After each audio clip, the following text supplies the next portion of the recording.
Hi there, Ted Wright from Epic Archaeology, and on today's Arrow Points, we're going to talk about the conquest of ancient Israel.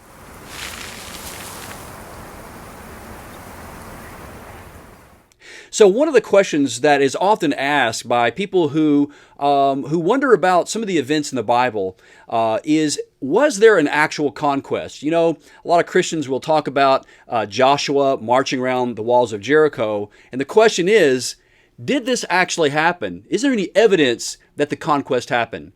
And the answer is yes, there is evidence of a conquest. When you read the biblical account of the conquest, there are only three major cities that the Bible states that Joshua and the armies of Israel destroyed. There was Jericho, of course, and then the second city was the city of Ai, and the third city was a city called Hatzor. Now, there were other villages and other areas that Joshua did have military campaigns into, but on today's Arrow Points, I want to focus on the three major Canaanite fortresses that we have evidence for archaeologically. First, let's look at Jericho. Jericho was first identified as Jericho back in 1929 by William F. Albright. In the 1930s, Jericho was excavated by an archaeologist by the name of John Garstang and the University of Chicago.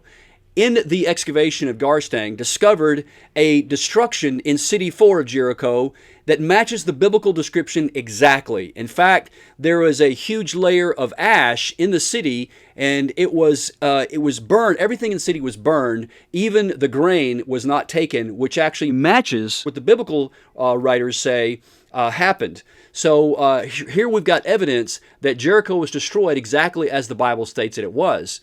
Well, then a few years later, another archaeologist came along, Kathleen Kenyon, and stated that Jericho was not destroyed in about 1400 BC, as John Garstang had said it was. There was a debate that ensued between which interpretation was correct.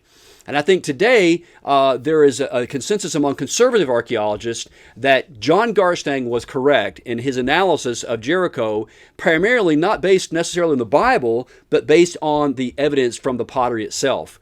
So again, there is evidence that Jericho was destroyed exactly as the Bible states that it was. The second city the Bible states was destroyed was a site called Ai, and we now know where that site is in Israel. It's located about 9 miles north of Jerusalem at a site called Khirbet El Maqader. I participated in an excavation there in 2014 along the late Bronze Age Canaanite wall. And all of the evidence shows that Khirbet El Maqader was indeed the biblical site of Ai. And in 2013, Christianity Today named one of their top archaeological discoveries as a scarab from the site of Ai, which helps date the site to the time of the conquest. The last site which was destroyed by Joshua and the armies of Israel was a site called Tel Hatzor, and the archaeologists who excavated there found a destruction layer in the site in the late Bronze Age, exactly where we'd expect it to be for a 15th century conquest date. So again, all three cities, Jericho, Ai, and Hatzor, were all destroyed and burned in exactly the same manner that the Bible states that they were. These are just a few examples of the many examples of where archaeology shows that the Bible is a historically reliable document.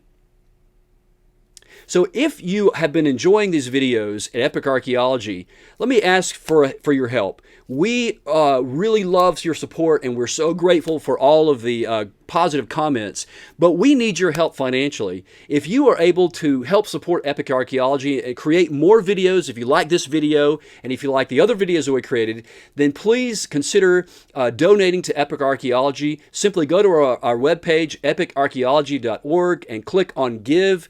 We really would love your monthly support, so you can click on monthly support for any amount, or if you'd like to give a one-time tax-deductible donation, then again, you can click on the donate page and please help support Epic Archaeology. Again, we thank you for your prayers, and we thank you so much for your support. God bless you.